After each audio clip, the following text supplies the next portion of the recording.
On va donc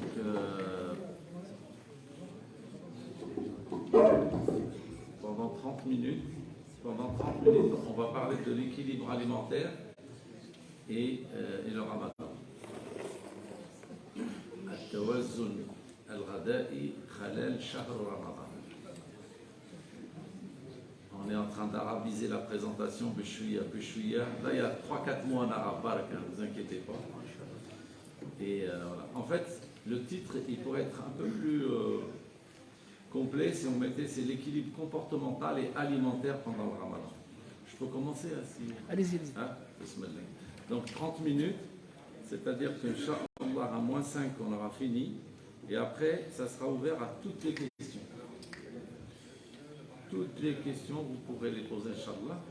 Donc, l'état de santé, selon l'Organisation mondiale de la santé, il est physique, mental et social.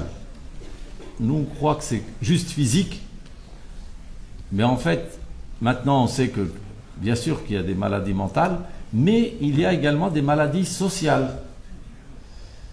D'accord ? Quelqu'un qui est tout le temps en conflit, quelqu'un qui n'arrive pas à s'intégrer dans un couple, tout ça, c'est des pathologies sociales, c'est des maladies. Hein. D'accord ? Donc l'état de santé, il est physique, mental et social. Et le ramadan, il participe à cet état de santé par l'état de santé physique, donc c'est le fait de jeûner.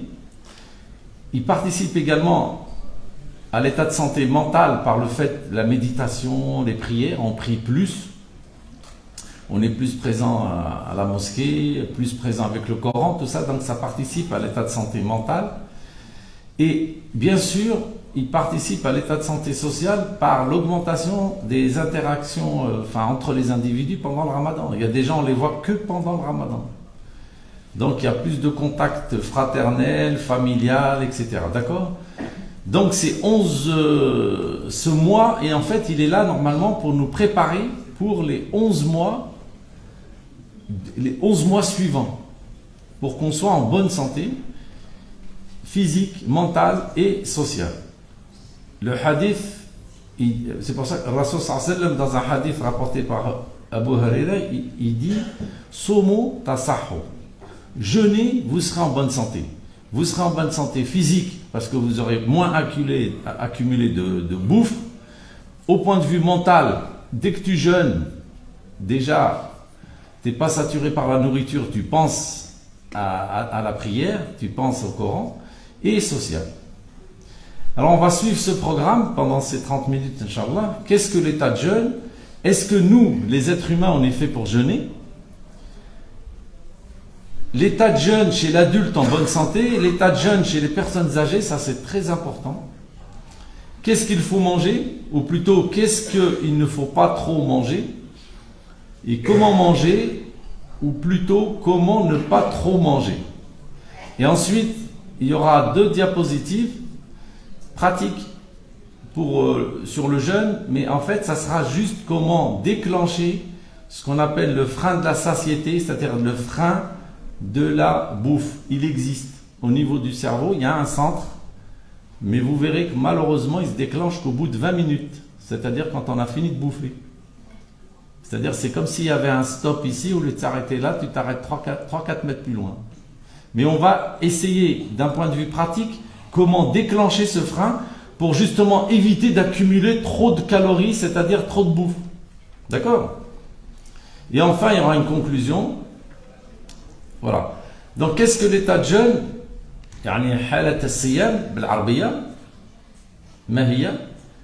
L'état de jeûne, c'est de ne pas manger, de ne pas boire.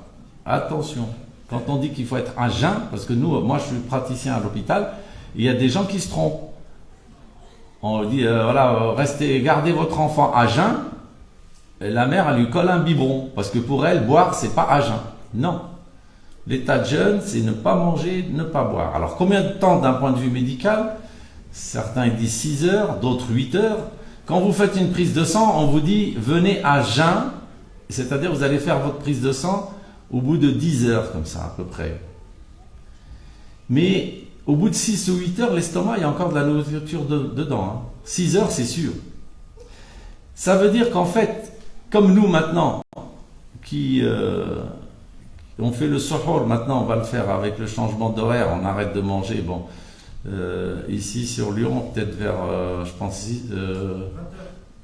non, attends, on arrête de manger. Sur la région parisienne, c'est 5h30, ça veut dire 6h30. Ici, ça doit être c'est combien? 6h30 là maintenant? 6h15, 6h15, voilà. Bon, on va dire 6h. C'est-à-dire tu arrêtes de bouffer à 6h. En fait, ton état de jeûne, il se déclenche que 10 heures après. C'est-à-dire 4 heures. Et comme tu rebouffes à 8 heures, ça veut dire qu'en fait, tu as jeûné, en vérité, ton estomac était vide dans l'absolu. On va dire 8 heures. On ne va pas exagérer. Donc 6 plus 8, ça nous amène à 14. En fait, tu jeûnes de 14h à 20h. En fait, tu jeûnes pendant 6 heures. Voilà. En fait, on est en état de jeûne que pendant 6 heures. C'est tout. Faut pas dire, ouais, je jeûne pendant 14 heures, 16 heures. Non, ton estomac n'est pas vide. Pendant 6 heures, il y a encore de la bouffe. Hein. Alors, donc, l'état de jeûne commence 8 à 10 heures après le suhoor. Alors, est-ce qu'on est fait pour jeûner? La réponse est oui. La preuve, c'est que vous prenez cette petite souris, là, mskina, là, celle-là, là. Si elle ne mange pas pendant 3 jours, elle meurt. Alors que l'être humain, 60 jours sans bouffer, tu peux tenir. Si tu as de l'eau. Hein. C'est comme ça que dans les tremblements de terre, ou comme ça, dans des situations comme ça catastrophiques, ils trouvent des gens vivants au bout de 3 semaines, comme ça. Hein. Et on a eu un exemple de jeûne extrême, c'était pendant je ne sais pas si vous vous rappelez, avec Margaret Thatcher, les opposants de l'IRA, ils avaient fait un jeûne jusqu'au bout, ils sont morts au bout de 2 mois. Hein. Ça veut dire qu'on a de la bouffe.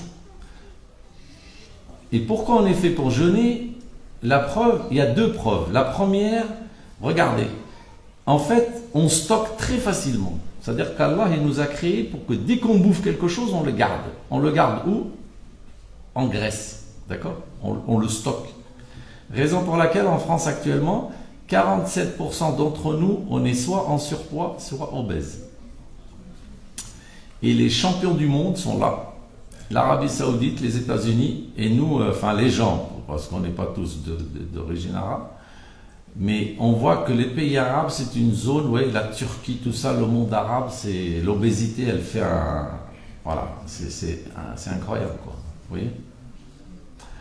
Donc, on stocke vite, et l'organe qui gère la bouffe, c'est-à-dire celui qui sert à digérer le glucide à travers les amylases, les enzymes amylases, les protéines, et qui sert à digérer le sucre et les protéines, c'est le pancréas. Et vous voyez que le pauvre mesquine, il fait que 50 grammes. L'organe de la bouffe chez l'être humain, il fait 50 grammes. Le cerveau, il fait 1500 grammes. Le foie, 1500 grammes. Le cœur, 300 grammes. Le pancréas qui sert à digérer les sucres, les graisses et les protéines, ils sont là, les enzymes. Amylase, lipase, ils sont lipase et trypside. Voilà, ceux-là. Ça, c'est les enzymes qui sont fabriquées par le pancréas qui sert à digérer. D'accord? Et lui-même, le pancréas, il sert aussi à fabriquer l'insuline qui va servir, vous savez, pour pouvoir utiliser le sucre par les cellules. Hein. Je résume, hein, c'est très caricatural. Mais quand vous le voyez, bon, c'est pas 100% ce que je dis, mais bon, en gros, vous voyez bien que c'est un tout petit organe. Donc, on n'est pas fait pour bouffer. Pour ces 2 raisons. La première, c'est que dès que tu bouffes quelque chose, tu vas le garder. Donc, n'aie pas peur, matrafche. Même si tu manges un tout petit peu, il va te suffire. D'ailleurs, le prophète sallallahu alayhi wa sallam, il le dit dans ce hadith qu'on va détailler plus loin. Il dit, il suffit à l'être humain de manger un tout petit peu. Tu manges un tout petit peu, tu seras pareil, même mieux. Mais nous, malheureusement, on a souvent tendance à trop bouffer. Ça, on pourrait faire une conférence dessus, hein, pourquoi on bouffe trop. Parce qu'en fait, on mange pour 3 raisons. Des raisons par besoin, par plaisir et par des raisons sociales. Des fois, tu manges parce qu'on t'invite, c'est tout. Hein. Mais on ne t'aurait pas invité, tu n'aurais pas bouffé. Hein. Vous voyez ? Raison pour laquelle, j'ouvre une petite parenthèse, À votre avis, quelles sont les personnes chez l'être humain qui savent le mieux réguler leurs besoins? C'est qui? Hein? J'ai pas entendu. À quel âge l'être humain contrôle le mieux ses besoins alimentaires? Mais non, à 20 ans, on t'invite, tu bouffes. Hein?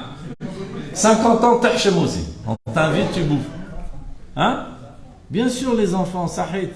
Les enfants, avant 5-6 ans, c'est eux qui connaissent le mieux leurs besoins. Il n'a pas faim, il ne veut pas manger.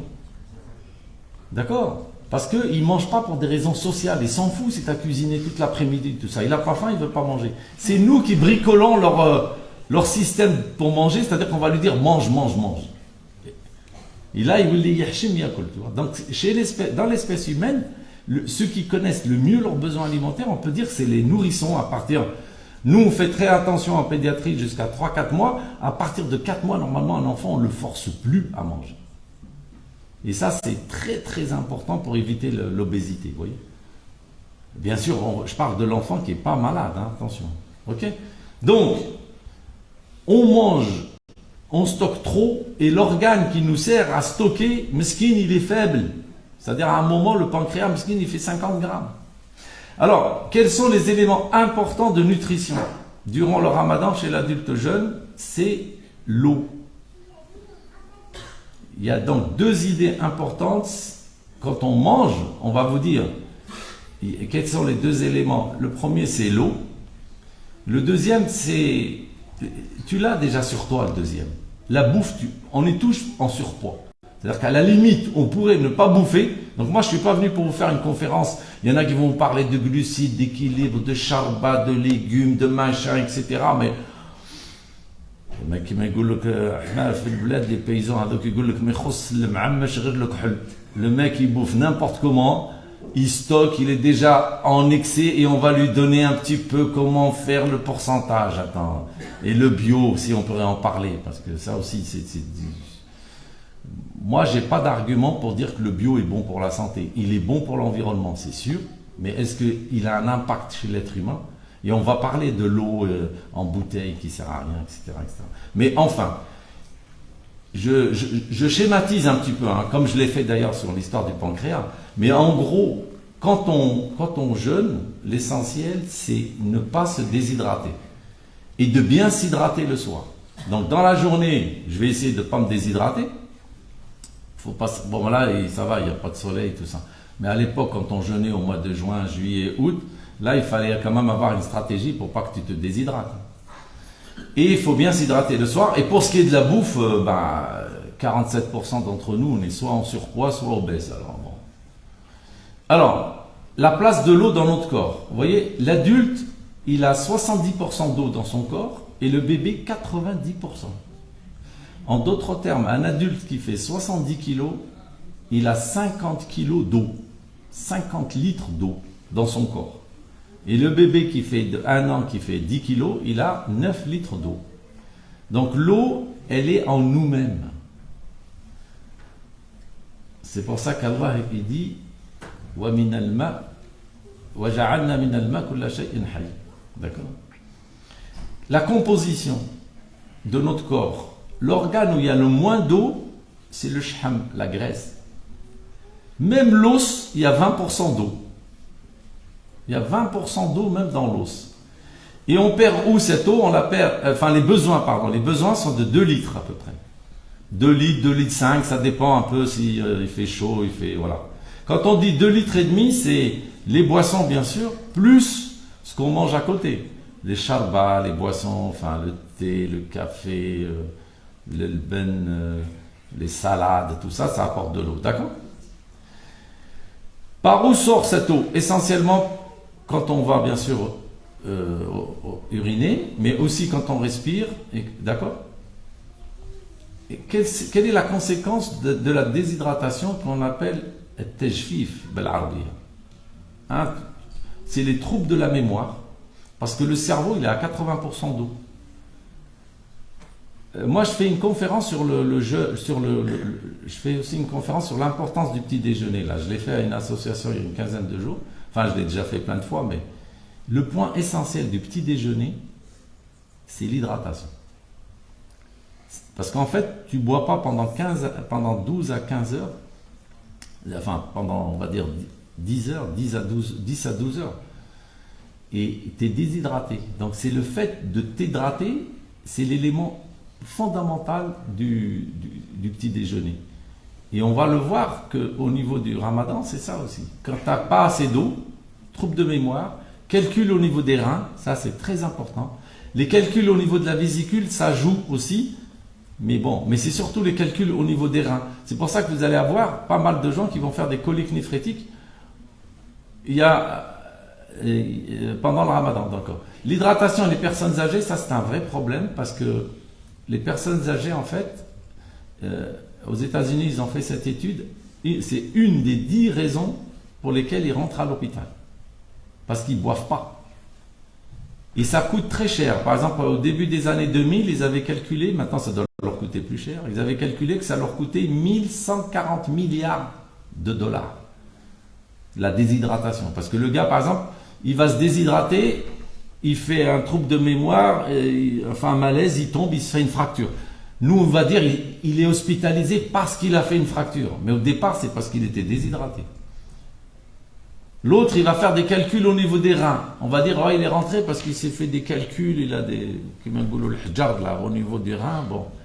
Mais en fait, c'est parce qu'il ne boit pas. Donc, c'est la déshydratation. D'accord? Voilà. Et le problème des personnes âgées, c'est aussi parce qu'ils sont neshfin. Huma fil asl neshfin. Si tu prends, c'est-à-dire secs, ils sont secs. C'est-à-dire, si tu prends un sujet de 20 ans et un sujet de 80 ans, le sujet de 20 ans, il va avoir 6 litres de plus d'eau dans son corps. L'autre problème chez les personnes âgées, c'est qu'ils n'ont pas la sensation de soif, elle diminue. C'est-à-dire que le mec, il est desséché, mais il n'a pas soif. La troisième capacité, enfin l'incapacité plutôt, ou gêne, c'est qu'ils ont un rein qui fonctionne de façon un peu paradoxale. Belmeglobe, quoi. C'est-à-dire que le gars, il est déshydraté, mais il va continuer à uriner. Alors que normalement, la première réaction quand on est déshydraté, c'est qu'on n'urine pas. Ensuite, c'est le problème de la réduction de mobilité des personnes âgées. C'est-à-dire que le gars, il est dans son salon, il a soif, il ne peut pas dire, allez hop, je vais sauter, je vais aller dans la cuisine vite fait, m'hydrater et revenir. D'accord. C'est la raison pour laquelle, qu'est-ce qu'il faut faire? Il faut offrir des boissons régulièrement tout au long de la nuit. Je pense que c'est ce que vous faites dans la mosquée ici, il y a des bouteilles d'eau. C'est le seul rôle des bouteilles d'eau peut-être. Rendre les boissons faciles d'accès toute la nuit. Donc il faut avoir une bouteille une bouteille. Pour les personnes âgées, je parle. Une carafe d'eau, ou pour nous une carafe d'eau dans le salon, une autre dans ta chambre, comme ça tu t'hydrates régulièrement. Privilégier les boissons préférées. Il faut encourager la boisson, c'est-à-dire si la personne elle a des médicaments, si elle les prend avec un verre d'eau, ben c'est mieux qu'elle les prenne avec deux, voire plus. Il faut privilégier les boissons préférées. Et il faut entre 1,5 litre à 2 litres. Bon, maintenant je pense qu'1,5 litre ça suffit parce qu'il ne fait pas très chaud, d'accord? L'eau du robinet, les frères, elle a la même qualité que l'eau en bouteille. Elle coûte jusqu'à 300 fois moins cher et elle est écologique. À la moyenne en France, une bouteille d'eau, elle fait 300 km avant d'arriver dans la cuisine des gens. Donc ça ne sert à rien d'acheter l'eau en bouteille. D'accord? Le seul intérêt de l'eau en bouteille, c'est peut-être pour les personnes âgées ou bien chez des jeunes qui n'arrêtent pas de boire des canettes. Bon, c'est bien d'avoir des bouteilles d'eau, c'est vrai, moi je l'ai fait chez moi et c'est vrai, ça évite que les enfants ils sont tout le temps avec des canettes, d'accord? Et puis dans sa voiture, c'est vrai que ça peut être utile d'avoir 2-3 bouteilles, enfin de l'eau. Voilà. L'odeur du chlore, en fait, le mieux c'est de s'y habituer, mais sinon si tu fais couler l'eau dans un comment ça s'appelle, dans une carafe, l'odeur du chlore elle va partir. On pourra en parler si vous voulez après pendant les questions. Donc, donc j'ai dit que alors les autres nutriments qui sont dont on a besoin en dehors de l'eau, déjà c'est un avertissement. Allah il dit Kulu washrabu wa la tusrifu. Parce qu'en général on mange trop. Je vous répète que 47% d'entre nous on est en surpoids ou obèse. Et en plus, le musulman, normalement, il doit prendre soin de son corps. C'est pas je fais ce que je veux. Le corps est une amana. C'est-à-dire que tu dois l'entretenir en ne mangeant pas trop et en faisant du sport, une activité. Voilà. Il y a toujours moyen de faire de l'activité. Les aliments cités dans le Coran, bon, c'est le hadith que je vous ai, le verset coranique là, de la sourate Les Prophètes. Hein, Allah il dit وَجَعَلْنَا مِنَ الْمَاءِ كُلَّ شَيْءٍ حَيٍّ. Les autres nutriments qui sont cités dans le Coran, c'est souvent des fruits et des légumes. Et, vous voyez que dans la législation islamique, l'encouragement du poisson, il est dans le fait de dire, enfin, il est halal, quoi, direct. Dès que tu le prends, il est halal. Alors que l'autre viande, il y a un rituel. C'est comme si pour nous freiner, dis bismillah avant de... Enfin, ne te précipite pas comme ça à manger de la viande.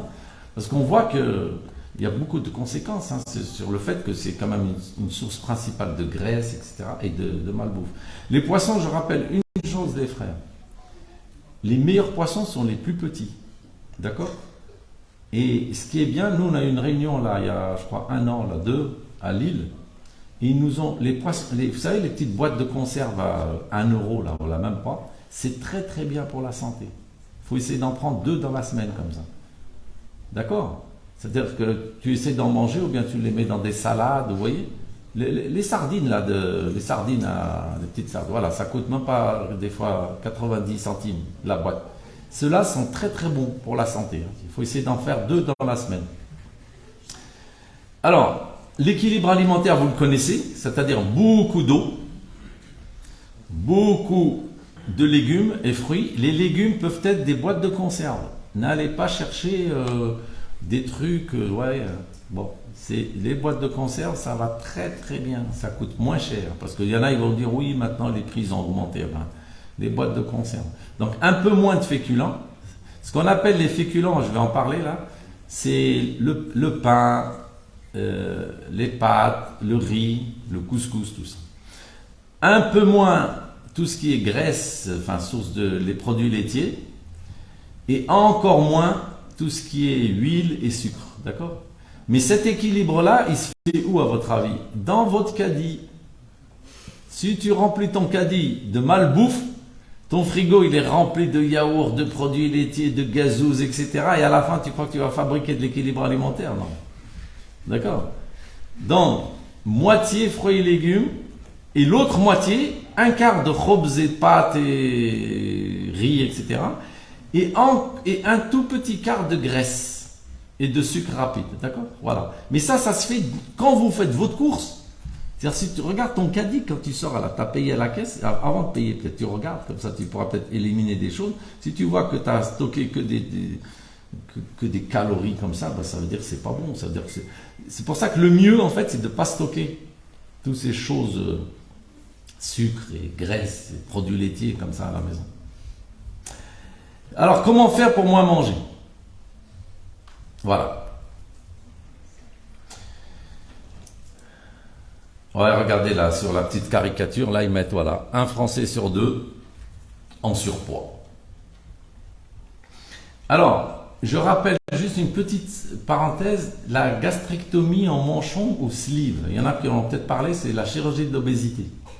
Selon la Haute Autorité de Santé, 2009, c'est une technique qui sert, retenez bien, elle sert, c'est une technique restrictive, c'est-à-dire qui va réduire, et qui consiste à retirer 2/3 de l'estomac.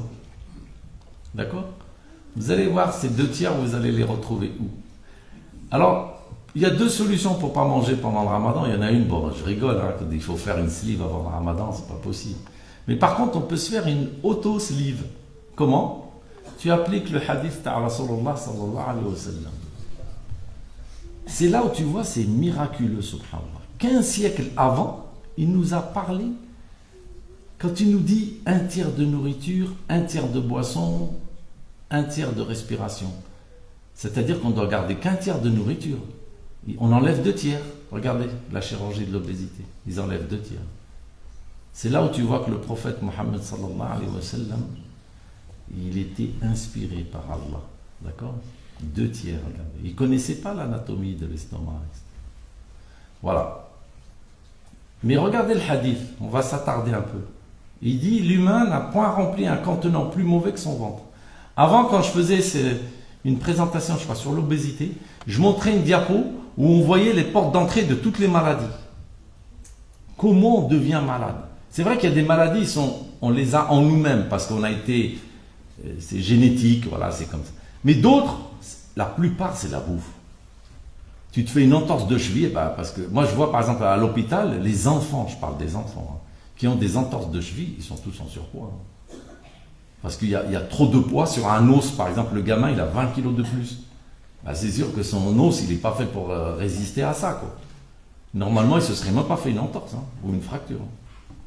D'accord? Mais comme il est en surpoids, il va être hospitalisé, donc à cause de la bouffe, il se fait une entorse ou une fracture. L'autre, à cause de la bouffe, il va se retrouver avec une pneumonie, parce qu'il ne boit pas assez. Ces sécrétions bronchiques qui sont hyper secs, c'est pas bon pour la respiration. L'autre, il va se faire des calculs au niveau des reins, d'accord? L'autre, il va faire un malaise, il va tomber parce qu'il était déshydraté, d'accord? Donc, l'homme n'a point rempli un sac plus mauvais que son estomac. Alors que, comme je vous l'ai dit tout à l'heure, l'être humain, comme Allah il l'a créé, qui capte tout, normalement, un tout petit peu de nourriture doivent nous suffire. Mais malheureusement, comme et vous savez, ce qui nous pousse à manger, c'est très très puissant, on a du mal à résister. Et ça, le prophète, il le savait. Ça aussi, c'est un autre miracle. Le prophète, il dit, mais si vous êtes incapable, parce qu'il savait qu'on allait être... T'imagines, tu mets 2-3 petites bouchées, tu dis, Alhamdoulilah, t'as encore faim, et tu viens à la mosquée. Ça serait le top. Le mec qui arrive à faire ça, là, c'est le... Celui-là, il est parfait, là. Tu vois? Si vous n'y arrivez pas, un tiers de nourriture, un tiers de boisson, un tiers de respiration. Alors, la tiers de boisson, je vous le dis tout de suite, c'est 1 litre. Voilà, donc je pense que vous avez compris la chirurgie de l'obésité. Donc, un tiers d'air, peut-être qu'il faut revenir à manger par terre. Allahu a'lam. D'accord. Un tiers d'eau, c'est 1 litre d'eau. L'estomac, il fait 3 litres. À peu près chez un adulte. Et un tiers de nourriture, c'est le reste. C'est la raison pour laquelle quand on mange, il faut boire pendant qu'on mange. Il ne faut pas écouter les gens qui vous disent oui, ça se mélange, mais je vous ai dit, pendant 6 heures, la bouffe, ce que tu as mangé pendant au moins les 4 heures, elle est dans l'estomac et c'est en train d'être brassé, etc. Donc tout ce que tu as mangé va être mélangé. Donc le mieux, c'est que pendant que tu manges, tu mets 1 litre d'eau, comme ça tu as déjà 1 litre de calories en moins. D'accord? Alors, les problèmes pendant le ramadan, le mal de tête, c'est lié à la déshydratation, la baisse de sucre qu'on appelle l'hypoglycémie, la fatigue, le soleil. Bon, pour ceux qui fument, mais j'espère qu'il n'y en a pas ici, mais c'est l'occasion le ramadan pour arrêter. Si le mal persiste, il faut voir un médecin. Hein. La déshydratation, ça entraîne des malaises, des crampes, ça va jusqu'à l'évanouissement. Alors, est-ce que je peux savoir si je suis bien hydraté? Suis-je bien hydraté? Parce que c'est ça, les gens ils vont vous dire, moi j'aime pas faire des conférences dans lesquelles je vous dis, oui, hydratez-vous bien, oui mais comment? Oui, il faut manger léger, il y en a qui vous font des conférences, il faut manger léger, c'est facile, hein? T'enlèves la viande, tu diminues la viande, automatiquement tes plats ils vont être légers. Vous voyez ce que je veux dire? C'est pratique. Pour bien s'hydrater, c'est quoi? Est-ce que je suis bien hydraté? Oui, si je vais aux toilettes dans la journée. Oui, si mes urines sont claires, comme ça. S'ils sont comme ça, c'est que tu es dans le rouge, mon frère. Hein. Constipation, calcul rénal, etc. Hein. Et si ta bouche, elle est toute sec, aussi, c'est un marqueur. D'accord? C'est-à-dire que si tu vas pas aux toilettes toute la journée, si tes urines ils sont plutôt là, comme ceux de droite, là, tout foncé. Généralement, c'est le matin, ça. Non, tes urines, ils doivent être, même en fin de journée, pendant le ramadan, il faut qu'ils soient à peu près comme ça. Tu vois. Si tu es comme ça, c'est que c'est pas bon du tout. C'est-à-dire que tu bois pas assez. Ben oui. Ça, c'est quand tu as fini ton ftour avant d'aller tarawih, tes urines sont claires, etc. Parfait, ça veut dire que tu as bien bu. Et à la fin de la journée, ils sont comme ça. S'ils sont comme ça, c'est que c'est pas bon. Tu t'hydrates pas pendant la période de jeûne. La bouche est un peu humide et sec, je veux dire, ça veut dire que tu t'hydrates pas. Donc il faut boire à peu près. Bon, l'été, on disait jusqu'à 2 à 3 litres, mais bon, au moins 1,5 litre, quoi. Mais si tu appliques la règle en disant que je dois prendre un tiers de nourriture et un tiers d'eau, c'est 1 litre d'eau, hein, par repas. Hein. Faut pas trop non plus exagérer, hein, le gars qui se tape, enfin on verra au moment du ftour, si tu te tapes 2 litres d'un coup comme ça, t'es mal. Hein. C'est déjà arrivé. Hein. Le gars il a super soif, là tu te fais une intoxication à l'eau, tu peux te... D'accord. Je vais vous parler après comment il faut faire. La constipation, bon, c'est l'eau épars, l'eau, les fruits et légumes, le pain de son, d'accord. Mais c'est un vrai problème, mais c'est aussi un marqueur de déshydratation. Alors, la fatigue, c'est parce qu'on ne dort pas assez. Hein. L'idéal, c'est de dormir tout de suite après Tarawih, éviter les excitants. Au pire, il faut dormir avant minuit, mais encore, moi je trouve que c'est déjà tard. Mais bon. Il faut un café maximum ou un verre de thé par jour, parce que en plus c'est diurétique. Hein. Le gars qui prend du thé, beaucoup de thé, fait suhour, ça fait uriner et il se retrouve déshydraté. Il a soif, il est déshydraté. Mais un verre, bon, ça passe. Hein. Ça passe. Alors, le rôle du ramadan, j'ai bientôt fini, hein, il me reste 3 diapos. C'est une remise à niveau pour 11 mois de bonnes habitudes et afin que tu te retrouves dans le clou de l'état de santé physique, mental et social. Alors, les éléments importants du suhour, je pense vous avoir convaincu que le plus important c'est l'hydratation. Ça peut être 1 demi-litre d'eau au suhour. Ça, c'est ce qu'il faut faire au suhour. Toi, tu t'es bien hydraté déjà. Tu as bu 1 litre fait le ftour et tu as bu à peu près un demi-litre, voilà, 1 litre pendant la nuit. Et là, au ftour, tu prends. Là, ça va vous faire beaucoup. Vous allez être bien hydraté. Hein. Et les aliments et les digestions. Alors, les aliments, il faut prendre des aliments à digestion lente. C'est-à-dire ce qu'on appelle les sucres lents, c'est-à-dire les féculents, c'est-à-dire le sucre, semoule, pâtes, etc. Vous voyez que si vous prenez des sucres rapides, ça monte et après ça baisse violemment. Si vous prenez des pâtes en bleu, là, regardez, des pâtes ou du riz ou du couscous, ça tient mieux. Avec un produit gras comme du lben, yaourt, fromage, voilà. Là, ça va être digéré lentement, tu n'auras pas faim. Mais franchement, les adultes, c'est pas le problème de la faim. Ça, c'est peut-être pour des ados et qui commencent le jeûne, c'est vrai qu'il faut qu'ils mangent ça pour pas qu'ils aient faim. Éviter le café et le thé en excès, car ils sont diurétiques, c'est-à-dire qu'ils font uriner. Et là, la dernière, alors la journée, il faut avoir un comportement pour éviter l'exposition au soleil. Il faut porter des vêtements clairs, il faut couvrir sa tête, mais c'est pas le problème d'aujourd'hui. La dernière diapo, et là, ceux qui se sont endormis, je vous conseille de vous réveiller. Il y a tout dans cette diapo. C'est les conseils importants du Maghreb. C'est un protocole pour déclencher ce qu'on appelle le frein de la satiété, c'est-à-dire le frein de... on a un frein pour éviter qu'on mange trop, mais malheureusement il se déclenche 20 minutes après. Et Allah il l'a fait comme ça parce qu'à l'époque il n'y avait pas beaucoup de bouffe. Imaginez que tu manges un peu, tu n'as pas faim. Tu vas te dénutrir. Allah il l'a ouvert parce qu'à l'époque il n'y avait pas beaucoup de bouffe. T'imagines, le chasseur mesquine, il va chasser, et des fois il revient avec rien. Hein. C'est vrai que les mecs, ils n'ont rien à bouffer pendant 3-4 jours jusqu'à la prochaine, d'accord. Et puis quand il attrape une biche, voilà, ils vont manger pendant, tu vois. Donc, le frein, il est lent, mais il existe. Alors comment faire pour le déclencher? Eh bien, qu'est-ce qu'il faut faire? Dès que tu prends du sucre rapide, par exemple des dattes, 3 grands verres d'eau, d'accord. Vous pouvez le faire ça, hein. Tu prends 3 dattes, après tu vas, 3 grands verres d'eau, tu vas faire ta prière du Maghreb. Alors si tu viens à la mosquée, là c'est tout bénef parce que ça va te prendre un quart d'heure, 20 minutes. Et après, quand tu manges, en mangeant, tu prends 1 litre d'eau, parce qu'on a dit qu'on va appliquer la technique 1 tiers, 1 tiers, 1 tiers.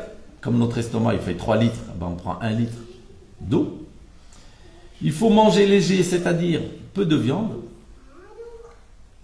Peu de viande, dès que tu cuisines, dès que tu baisses la viande, automatiquement le repas il devient léger. Il devient ce qu'on appelle, vous avez entendu parler le régime méditerranéen, non? Il te dit le régime méditerranéen, il est bon pour la santé. Hein? Il est à l'opposé du régime qu'on appelle occidental, qui est pas bon parce qu'il entraîne des... Ils ont trouvé qu'il y avait plus de cancer, plus de maladies cardiovasculaires. Mais quelle est la caractéristique du régime méditerranéen? C'est qu'il y a peu de viande, c'est tout. D'accord? Peu de viande, peu d'huile, peu de beurre, peu de fromage. Voilà, mais beaucoup de légumes. Voilà. Alors, et ceux qui ont des médicaments, il faut qu'ils aient une consultation auprès d'un médecin qui connaît le ramadan pour ajuster son traitement. Et je pense franchement, en 2023, beaucoup de pathologies, enfin beaucoup de médicaments peuvent être adaptés pour qu'on puisse jeûner, quoi. Sauf quelques cas particuliers. D'accord ? En conclusion, et je termine, et c'est la dernière des dernières, nous sommes faits pour jeûner, les frères. On est fait pour jeûner. C'est bon pour la santé, c'est bon pour l'environnement. C'est bon pour le porte-monnaie aussi. L'hydratation est l'essentiel. Le ramadan est une excellente école pour arrêter les mauvaises habitudes, pour changer l'excès de nourriture, l'excès de boissons sucrées. Et puis ceux qui fument, ils peuvent s'arrêter. Je rappelle que tout ce que je viens de dire, c'est un peu des généralités et que chaque situation individuelle est unique. Et ceux qui veulent ma présentation, le mail il est là. Et là, il est 59, je devais terminer à 55, excusez-moi. Et je suis ouvert à vos questions. Bismillah. Il faut dire aux sœurs qu'elles peuvent envoyer leurs questions de papier. Les sœurs, vous pouvez envoyer vos questions. On m'a demandé de vous dire que vous pouvez envoyer vos questions en papier. Alors, première question, je pense que question. Je suis désolée, mais la seule chose qui est regrettable, c'est que les sœurs en haut ne soient plus d'une quarantaine, parce qu'une cinquantaine de sœurs, Oui. on n'a pas accès à la projection. Ah, la hawla wa la quwwata illa billah. C'est pas regrettable. Ah, bah, moi, je suis le premier. En général, c'est Moi, franchement, là, je pensais que vous l'aviez, hein, je suis désolé. Hein. voilà. Donc, Ah non, mais vous avez raison, parfaitement raison. Ouais, c'est franchement dommage. J'en ferai une autre à mes yeux, si vous voulez vous rattraper, on fera attention. On fera attention qu'il y ait une projection. Il y en a une à mes yeux dimanche prochain. Voilà, comme ça on fera une session de rattrapage. Alors la question, concernant l'eau du robinet, celle-ci est filtrée. Ah, il ne faut pas qu'elle soit filtrée, attention. Mais malgré cela, elle contient des pesticides et surtout des oestrogènes. Sans arriver dans les toilettes, doit-on quand même la boire? Oui, surtout pour les hommes, oui. Bon, là je vais vous répéter le c'est-à-dire que le gars, il boit pas, et quand il boit, on va lui dire ton eau du robinet. Mais ça, c'est des détails. C'est des détails. L'eau, par contre, la question est très bien, parce que tout ce que je vous ai dit sur l'eau, en particulier pour faire les biberons, parce que l'eau du robinet, si vous voulez, elle est tellement saine, que dans le carnet de santé, sous couvert du programme national nutrition et santé, c'est marqué, page 13, il me semble, si j'ai bonne mémoire, qu'on peut faire les biberons avec. Si un enfant qui fait, dans le corps, est à 90% d'eau, et qui prend que de l'eau, pratiquement jusqu'à 6 mois, on dit qu'il peut faire ses biberons avec l'eau du robinet, c'est que l'eau du robinet, elle est saine. Et c'est vrai qu'elle ne doit pas être filtrée ni adoucie. Parce que dès qu'on filtre et on adoucit, on va toucher la composition et là, il peut y avoir des variations de composition. Parce que la composition de l'eau en France, elle est affichée dans toutes les communes. Si tu veux voir exactement quelle eau tu bois, tu vas à la mairie, te donneront la composition. Voilà. Mais l'achat de l'eau en bouteille, de toute façon, je vais vous dire, les nappes phréatiques, ils sont uniques. C'est-à-dire que tu prends l'eau du robinet ou tu prends l'eau qui est puisée dans une source, je sais pas où, c'est la même. Sauf qu'ils te la mettent dans une bouteille, qu'ils te la vendent alors que tu la pratiques. Tu as 4000 litres, tu as 1000 litres pour 4 € à la maison. Enfin, je sais que dans la région parisienne, je crois que c'est moins cher, ça doit être 3 €. Mais à Lyon, ça doit être le même prix. C'est-à-dire que tu as 3000 litres pour 3 € et là, tu vas acheter 1 litre à 1 €. D'abord, c'est 15. Oui. Ah. Oui. Ouais. Oui. Les jeunes. Enfin, moi, déjà, ils jeûnent, alhamdoulilah. On commence là. C'est nous, les anciens, qu'il faut qu'on arrête le sucre. Mais les jeunes, ça calme. Oui.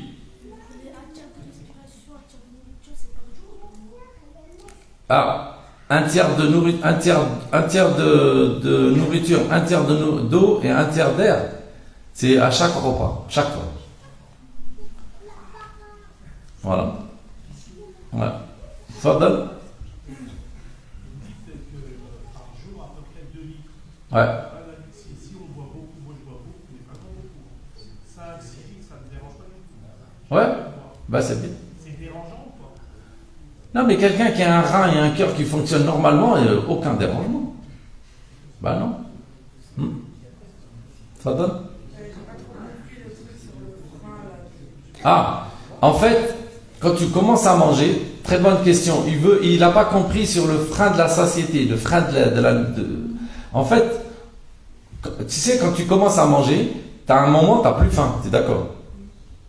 Mais tu n'as pas remarqué que tu n'as plus faim qu'au bout de, des fois, 20 minutes, t'as pas dès que tu commences à manger. D'accord? En fait, tu n'as pas faim parce qu'il y a plusieurs éléments qui rentrent. Premièrement, parce que ce que tu manges, il passe dans le sang, il arrive au niveau du cerveau, d'accord? Tu as aussi le fait que ton estomac commence à gonfler comme ça, et le cerveau, il reçoit des informations comme quoi l'estomac, il est sous tension. Tout ça déclenche un arrêt de la faim. D'accord? C'est-à-dire que tu n'as plus faim. Mais sauf que ce que j'ai dit, c'est que ces phénomènes, en fait, ils se déclenchent qu'au bout de 20 minutes. Et la plupart des gens, d'ailleurs, qui sont en surpoids, souvent, ils mangent très très vite. C'est-à-dire que le gars, au bout d'un quart d'heure, 20 minutes, c'est fini, c'est torché, terminé, quoi. Il a déjà chargé 2000 à 2500 calories. Et alors que c'est comme si au lieu d'arrêter au stop, il arrête 4-5 mètres plus loin. Oula. Alors la question, et si on ajoute de l'argile dans l'eau? Bon. Alors là, la question, franchement, l'argile, de la terre, quoi. De la terre. Pour purifier l'eau, sûrement. Mais elle est pure. Elle est pure, elle est contrôlée, la composition, elle est affichée à la mairie. Qu'est-ce que tu veux de plus? Tu crois que l'État va laisser circuler de l'eau? L'eau, c'est un élément très très stratégique. T'imagines qu'elle n'est pas bonne, ça veut dire que la population, tu te retrouves avec des diarrhées, des trucs comme ça, c'est catastrophique. Donc elle est contrôlée.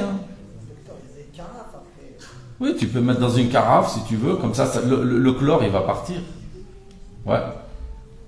Si tu mets dans une carafe, le chlore, mais moi je pense que le mieux c'est de s'habituer à l'odeur du chlore.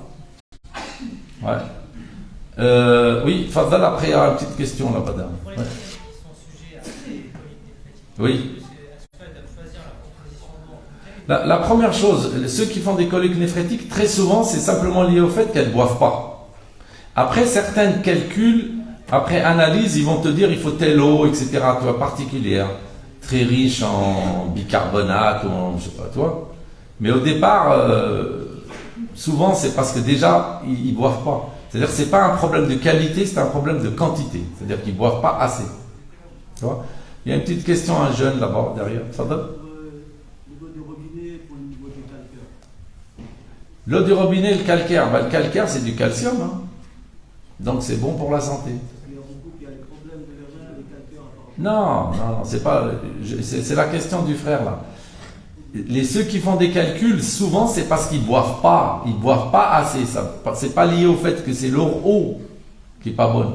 C'est parce qu'ils boivent pas. C'est-à-dire que le gars, il doit boire 2 litres d'eau par jour, il boit un verre ou deux.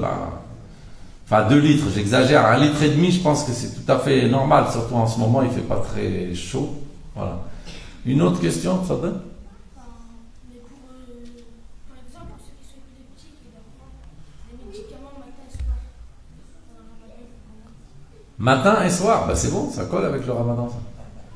Non, tu veux dire à midi? Non, par exemple, on va prendre à 8h, après on doit manger à 20h. Ah ouais, non mais il y a des cas particuliers où les médicaments effectivement doivent être pris à des heures précises, sinon il y a un problème de tomber malade et là, bon après là ça devient compliqué pour gêner. Mais après il faut voir avec le spécialiste qui a prescrit ça parce que des fois on peut décaler. Tu vois ce que je veux dire? Ça c'est une question, ça mérite une consultation. Oui, ça donne? C'est des calculs au niveau des reins. En fait, c'est quand tu bois pas beaucoup, l'urine elle sort très très très très concentrée à tel point qu'il y a des sortes de comme des cailloux qui se forment. D'accord? Au niveau des reins. Voilà. Autre question, je n'ai pas compris, un tiers de nourriture, un tiers de boisson, un tiers de respiration. Non, mais c'est un tiers d'air. En fait, c'est un tiers qui doit rester vide. Il y a un tiers de nourriture, c'est ce qu'on mange. Hein. Un tiers de boisson, ben, c'est 1 litre d'eau. Et après, on s'arrête. Mais il faut manger tout doucement pour qu'on puisse s'arrêter, quoi. Parce que si on mange trop vite, le tiers d'air, il est pris par des calories en général.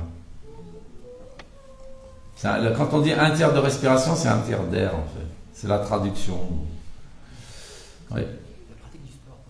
Le sport, pour ceux qui arrivent. Nous, on le faisait à l'époque, juste avant le Maghreb, enfin entre l'Asr et le Maghreb. Parce que si tu commences par faire à bouffer toutes tes calories le matin, peut-être tu vas pas terminer ta journée. En plus, le jeûne, il est obligatoire. C'est pas comme un jeûne surrogatoire, tu te dis je m'arrête.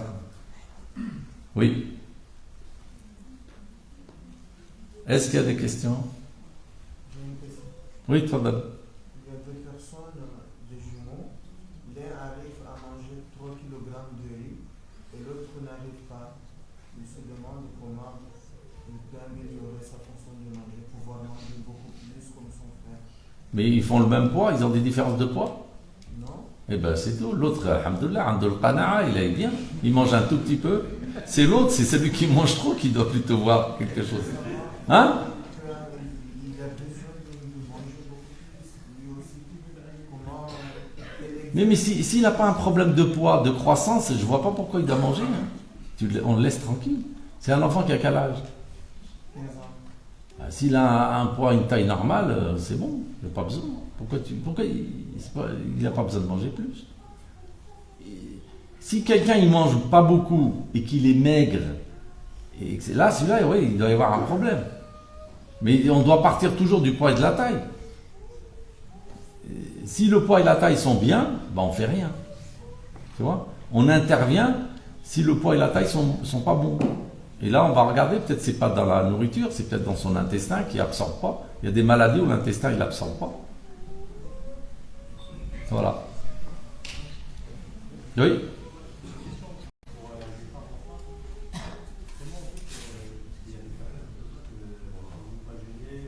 Alors, attends, là, les femmes enceintes. Il y a des études à la maternité de Stalingrad pendant l'occupation nazie, le siège. D'accord? On a regardé le poids des bébés. Dans ces maternités-là, ils n'ont pas bougé d'1 gramme. Parce que le bébé, il prend tout chez la mère. Donc si la mère, elle pense que le fait de jeûner, ça a un impact sur le bébé, c'est pas le cas. Si tu veux, dans les maternités de Stalingrad, pendant le siège là, de Stalingrad, pendant 2 ans, il a duré, on a regardé le poids des femmes qui accouchaient, le poids des bébés, il est resté identique. Quand je dis 1 gramme, bon, mais je veux dire, le poids était identique. Parce que le bébé, en fait, le fœtus, il prend tout chez la mère. D'accord? Donc la mère, si elle peut jeûner, elle jeûne. Hein. Franchement, une femme enceinte qui peut jeûner, elle peut jeûner. Hein. Voilà. Et celles qui allaitent, elles font une super hydratation, elles arriveront à jeûner aussi. Hein. Oui? J'ai vu que la sève de bouleau, c'était conseillé pendant le jeûne. Là? La sève de bouleau. La sève de bouleau. Non, je ne connais pas, franchement. Au fort, hein? Pareil, ça permet de mieux garder les glucides tout au long de la journée. Et puis de fluidifier aussi le foie. Voilà. Franchement, c'est le jeûne. Hein. C'est le jeûne avec une bonne hydratation, tu vois. Ça donne? Comment l'équivalent d'un tiers de bouffe? Un tiers d'eau. Non, un tiers de bouffe. Ah! Ah, mais la bouffe, attention, parce que là, c'est compliqué. Hein. Il y a un tiers dont franchement, tu peux être sûr. C'est la bouteille d'eau, d'1 litre. Enfin, en poids, ça doit faire la même chose. Hein. 1 kilo, ça fait beaucoup, Ria. Tu prends. T'imagines 1 kilo de viande, là, tu vas mettre 3 jours pour le digérer. Non, c'est. Moi, je pense qu'il faut. Les valeurs sûres, c'est quoi? C'est le tiers d'eau. Et manger lentement pour espérer que le frein là, de la satiété. Et puis peut-être manger par terre pour ceux qui peuvent. Voilà. Mais le tiers d'eau, c'est sûr. Hein. Le tiers d'eau, c'est 1 litre d'eau. Oui, ça donne? Docteur, Oui. qu'est-ce que vous prenez au petit déjeuner? Alors, Moi, je prends du pain complet, du lait et un fruit. Et là, au suhour, je prends 1 litre d'eau. Un demi-litre, des fois. C'est tout? Oui. Pourquoi? Je suis économique. Non, mais c'est ça. En fait, il faut prendre... En fait, le lait, ça peut être du lben. Le pain, les sucres lents, ça peut être du pain complet. Et puis après, il faut s'hydrater un peu. 3 grands verres d'eau. Je pense que ça c'est bien. 3 grands verres d'eau, un petit morceau de pain complet et du lben, tu vois. Comme les anciens, avant, ils mangeaient quoi? Ils mangeaient du couscous avec du lben. Hein. Et ils allaient attaquer le chantier, les gars. Ça donne? Pour comprimer l'estomac. Parce que toi, quand tu es assis là, c'est open bar, vas-y, tu vois. Mais quand tu t'assois, il y a fait sunna, tu dois t'asseoir avec la jambe qui est retournée, tu vois, pour appuyer sur l'estomac, tu vois. Hein? Ouais. La différence entre le pain complet et le pain blanc, souvent on me dit que en fait c'était pareil. Non, il y a du fibre, il y a des fibres. Il y a des fibres. Et les fibres, c'est bien pour le transit, tout ça. Et en plus, il a un effet de satiété plus rapide. C'est-à-dire que le pain blanc, tu manges une demi-baguette, ma parole, on dirait que tu n'as rien mangé. Le pain complet, tu manges un petit peu, ça rassasie. Voilà. Mais il y a des fibres. Voilà. Oui? Est-ce que les fruits secs sont bons pour le cœur? Ouais, il y en a, ils disent les amandes, ouais. Ouais. Encore, ouais, Fadel juste derrière, après c'est toi, oui. L'huile de ouais, végétale, ouais, elle est bien. Tout ce qui est huile végétale, c'est bien. Fadel? J'ai pas compris, moi j'ai pas le temps de manger de nourriture. Quand tu manges par terre, ton estomac, il est comprimé. Alors que quand tu te mets assis, il est un peu plus, toi, il peut se détendre plus facilement. Ouais. Fadel? La consommation de la viande, ça insisté un peu en disant que la viande, faut diminuer. C'est quoi la bonne fréquence par exemple par semaine? Alors pour les enfants, je peux vous le dire parce que c'est ma spécialité, c'est 1 fois par jour. Après les adultes, tu sais, dans le temps, les gens, ils en mangeaient quelques fois dans l'année. Hein. Mais il faut en manger, hein, parce qu'attention, il ne faut pas dire que les graisses sont mauvaises. Hein. Il y a des vitamines, ils sont absorbés que si tu manges de la graisse, hein, des graisses. Hein. Donc en fait, il ne faut pas faire de régime où tu exclus. Ça, c'est pas bon, parce que quand tu exclus à un moment ou à un autre, tu vas te prendre les pieds dans le tapis, tu vas te faire créer des carences. En fait, on peut manger tout. Oui, exactement, Barakallahu fi. Le frère, il dit on peut manger de tout en petite quantité, et il a parfaitement raison. Puis il faut prendre son temps de manger aussi, bien mâcher, tout ça. Parce qu'en fait, les sensations, ça commence... Là, il y a une étude qui a été faite par un gars, enfin... un frère qui est chercheur à Dijon, et je crois qu'il est en train de montrer que les gens qui sont obèses ou en surpoids, en fait, ils ont moins de capteurs de goût au niveau de la bouche. C'est pour ça qu'ils mettent beaucoup de nourriture, vous voyez, ils prennent des grandes bouffées parce qu'il faut qu'ils saturent, enfin, tous les capteurs au niveau de la bouche, d'accord? Alors, peut-être qu'il faut bien prendre le temps, enfin c'est sûr, il faut mieux bien prendre le temps de mâcher, etc. Voilà. En tout cas, il pose des questions intéressantes. Hein. Ça a comme. Oui, Fadda. L'appétit, le rapport entre l'appétit et l'état psychologique. Ouais. Comment on peut gérer, parce que lorsqu'on est en dépression, on passe par appétit zéro jusqu'à la boulimie. Ouais. Comment? Bah, tu sais, quand tu parles de dépression, enfin, la psychologie, il n'y a pas que le déprimé. Hein. Tout le monde vit ça. C'est-à-dire, tu arrives le soir. Alors, l'avantage du ramadan, si tu veux, c'est qu'en fait, tu n'as qu'une bagarre à mener. Tu vois, quand tu jeûnes pas, tu dois lutter toute la journée. Déjà le matin, pour savoir ce que tu vas manger, à midi, au goûter, le soir, voir les invitations des amis, tu vois. L'avantage du ramadan, c'est que tu n'as qu'une bagarre à faire, c'est le soir. Quand tu arrives, toi, en face de ton frigo. Tu es là, et c'est là, tu vois, tu dis... la technique, moi je pense, quand on n'a vraiment aucun moyen, tu te dis, attends, mon estomac il fait 3 litres.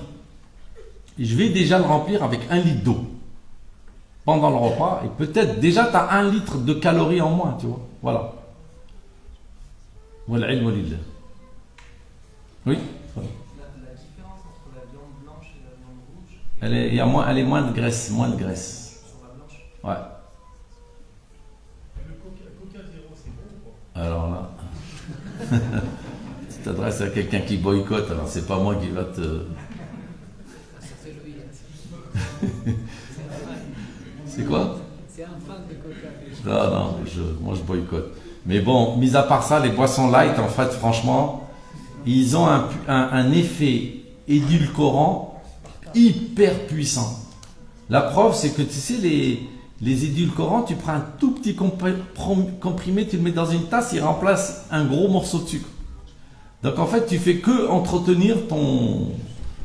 Le mieux, c'est de s'habituer à... La boisson la plus light, c'est l'eau. Hein. Tu vois? Le café sans sucre, on peut s'y mettre, quoi. Voilà. Mais ces trucs-là, c'est... En plus, bon, c'est un marché, hein, donc c'est sûr que le business, ben vas-y, hein, je te mets tout en light et puis... Ouais, pardon. c'est vrai que culturellement parlant, on a tendance à commencer par manger un plat, Ouais, finir par le dessert un peu sucré, ouais. alors que dans la sunna, c'est Ouais, c'est inverse, c'est bien, puisque l'apport de sucre crée la sensation de satiété. En fait, au niveau des capteurs, là, au niveau du cerveau, pour freiner l'appétit, c'est l'augmentation de sucre, l'augmentation de graisse dans le sang. Ça va au niveau du centre là qui coupe l'appétit. Ouais. la santé, le fait de les inverser, ça peut... Rien. Je t'ai dit, pendant 3-4 heures, tout est brassé dans ton estomac. Que tu prends ton dessert avant ou après, de toute façon, ils vont finir par être brassés. Hein.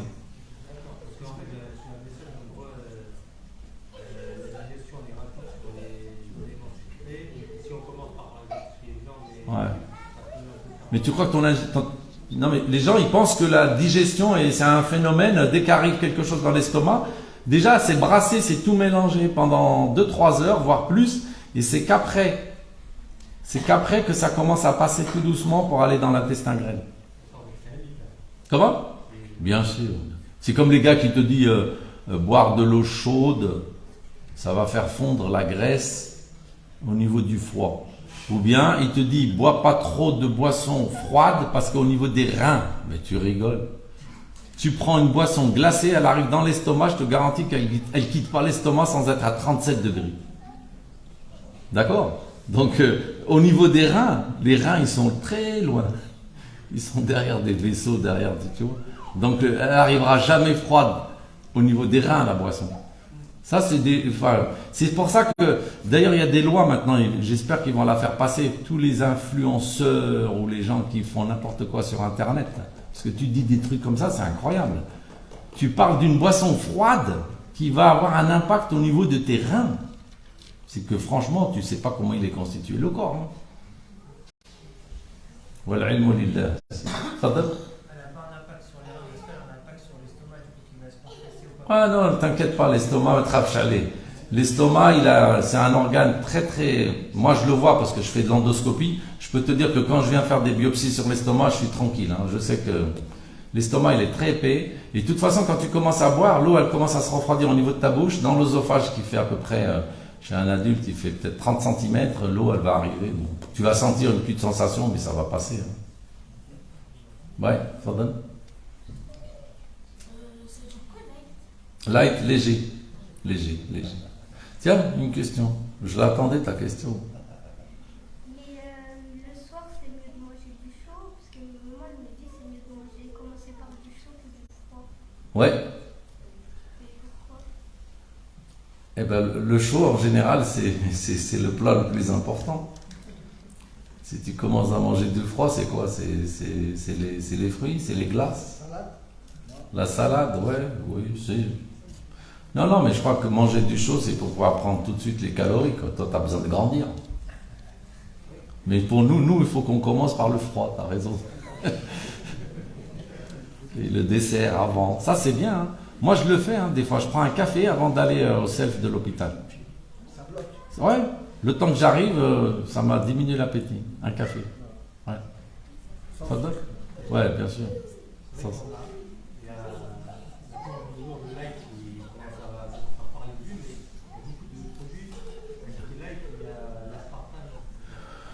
ouais, mais moi je crois qu'il ne faut pas rentrer dans ce jeu, c'est du business. Voilà. L'aspartame, il semblerait que ça soit. Ouais. Le mieux c'est de s'habituer à sans sucre. Ouais, c'est tout. Merci de repréciser le hadith et la sourate précisant un tiers de nourriture, un tiers de boisson. Alors, on a parlé de ce hadith, je vais me remettre, elles n'ont pas les vidéos.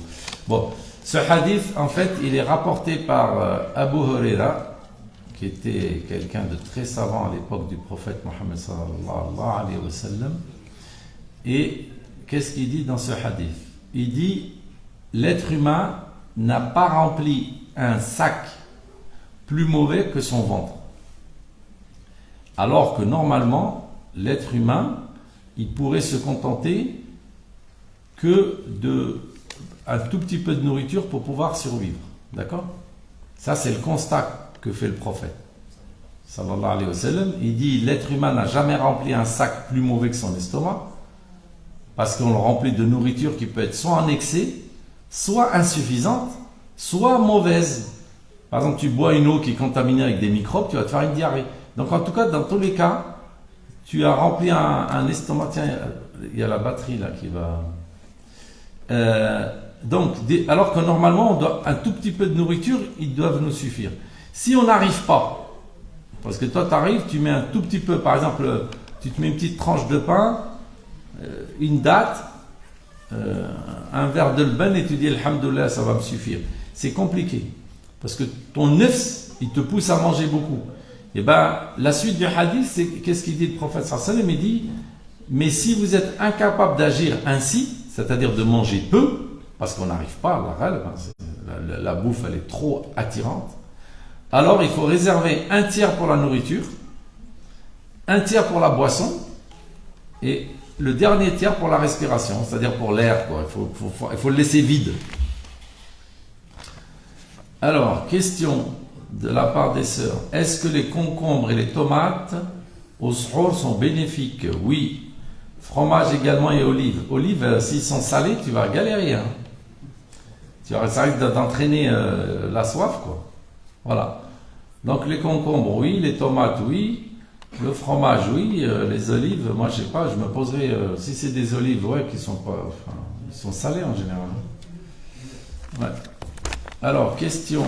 On dit que le lait de vache est toxique. Faut-il privilégier le lait de chèvre? Non, il se va là. Parce que de toute façon, l'homme, il n'est pas fait. Normalement, on n'est même pas fait pour boire ces deux laits. Hein. Génétiquement, la seule espèce qui boit le lait d'une autre, c'est nous, les êtres humains. Le chat, le chaton, il tète sa mère, le chat, le veau. C'est-à-dire que le lait là qu'on boit nous, en fait, il est adapté pour le veau. Et là, je pourrais vous le démontrer. Hein. L'excès de lait, par exemple, de vache, moi je le vois chez les petits qui sont en surpoids, chez les petits de 3-4 ans qui sont en surpoids souvent parce qu'ils prennent trop de lait. Mais le lait de vache, en fait, il est fait pour le veau. Le veau, il fait 400 kilos. Il fait 40 kilos à la naissance, 400 kilos à 1 an. Il multiplie son poids par 10. Et l'être humain par combien, à votre avis? 100. Comment 100? 100, hein? C'est 3 kilos, on fait 300 kilos à 1 an. L'être humain, il le multiplie par 3. Barek. 3. On fait 3 kilos à la naissance, 10 kilos à 1 an. Mais le veau, il le multiplie par 10. C'est là où on voit que le lait de vache, il est adapté pour le veau, en fait. Bah, c'est pas moi qui ai inventé cette formule, hein. Elle est d'un autre pédiatre. Mais... La congélation altère-t-elle les nutriments? En général, non. Que pensez-vous de faire le ftour en 2 parties? Une au Maghreb et après Tarawih? Ah ben ça, c'est pas bon. Je sais que traditionnellement, il y en a qui le font. Mais franchement, le mieux, c'est de manger avant. Hein. Tu manges, tu viens faire ta prière, tu as le temps de digérer, après tu vas dormir bien l'estomac chaud et amriya. Mais il y en a, je sais, qui mangent juste avant. De toute façon, manger et dormir, c'est pas le top. Hein. Ne serait-ce que pour le reflux, pour tout ça. Pourquoi des vertiges et grande fatigue apparaissent juste après avoir cassé le jeûne? Parce que tu es fatigué. Parce qu'en fait, on mange tellement, toute l'énergie interne, elle est dans la digestion. Hein. Quand on mange, en fait, 25%, je crois, pendant des heures, 25% de notre énergie, elle est utilisée par par la digestion. C'est la raison pour laquelle on est plus rentable. Moi, je suis vachement plus rentable pendant que je jeûne, hein, en consultation. Wallah. J'ai pas le coup de barre de midi. Ah ouais, je suis au top là. Franchement, je suis à l'heure et tout. Hier, j'ai terminé, alors que d'habitude, j'ai toujours du retard. Parce que quand tu bouffes, tu as 25% de ton énergie, elle est utilisée pour la digestion. Prendre un verre d'eau chaude à jeun élimine les toxines. Ben, c'est une toxine. Cette phrase, c'est une toxine. Prendre un verre d'eau chaude à jeun élimine les toxines. Bon, alors là, c'est pareil que le verre froid. Hein. Tu prends un verre d'eau chaude, il va être dans ton estomac à 37 degrés, hein, au bout de quelques minutes. Non, ça, c'est de la... Franchement, ça n'a pas de... En tout cas, d'après ce qu'on a appris, nous, en médecine, parce que ton verre d'eau chaude, il va être tout de suite à 37 degrés. Il va être très rapidement à 37 degrés. Hein. Je pense que dans l'estomac, à mon avis, au bout de peut-être 1 ou 2 minutes, il va être à 37 degrés. Hein. Voilà. Oui. Qu'est-ce que vous conseillez les gens pour qu'ils cessent de chercher des informations par-ci par-là sans vérifier l'authenticité? Ah, l'intox par le flux d'informations, ça c'est vrai. Hein. Eh ben, moi, je vais donner un exemple simple. L'histoire des vaccins, par exemple, anti-Covid. D'accord? Alors, moi, je pose toujours la question. En France, hein, parce que bon, on ne vit pas ailleurs. En juillet 2021, c'est-à-dire avant que les vaccins soient obligatoires et pas sanitaires, etc. D'accord? 95% des médecins des hôpitaux à Paris étaient vaccinés. 95%. 70% des infirmières, 40% des aides-soignantes. En fait, plus les gens connaissaient comment marche le vaccin, plus ils se faisaient vacciner. Et la sensibilité, en fait, on est dans une époque où on a trop d'infos. Trop. Moi, je pense, il faut que, par exemple, dans la médecine, il faut s'adresser à quelqu'un en qui on a confiance et on le suit. Si on commence à aller chercher, mais il y en a plein qui utilisent ça pour raconter, mais vraiment n'importe quoi. Que ça soit sur des termes, par exemple, en médecine, pour l'alimentation, même Feddin. Hein. Feddin, tu trouves des gens qui vont te dire que tout est haram, alors que c'est halal, ou ils vont te halal des choses haram. D'accord? Donc moi je pense qu'il faut revenir. Moi par exemple, Feddin, je vous dis franchement, je connais 1 ou 2 frères, donc je sais qu'ils ont des connaissances dans la religion et je m'adresse à eux. Je me suis jamais amusé à faire une recherche de din sur internet. Parce que le mec, c'est sa spécialité. Il connaît la religion. Donc, qu'est-ce que je vais fouiller sur internet? Tu peux même, la parole d'un cheikh, elle peut être trafiquée. Même il y a des vidéos, tu ne peux pas les croire. Wallah, moi je vois des vidéos, je me dis c'est peut-être un montage. Là, c'est la dernière question. Si on rajoute du citron dans l'eau chaude, élimine-t-elle les toxines? C'est faux. Enfin, c'est faux. Moi, j'ai pas assez de connaissances pour vous dire, parce que c'est sûr que le citron, c'est bon, il y a de la vitamine C dedans, mais je ne sais pas quelles toxines ça va éliminer. Les toxines. Les toxines...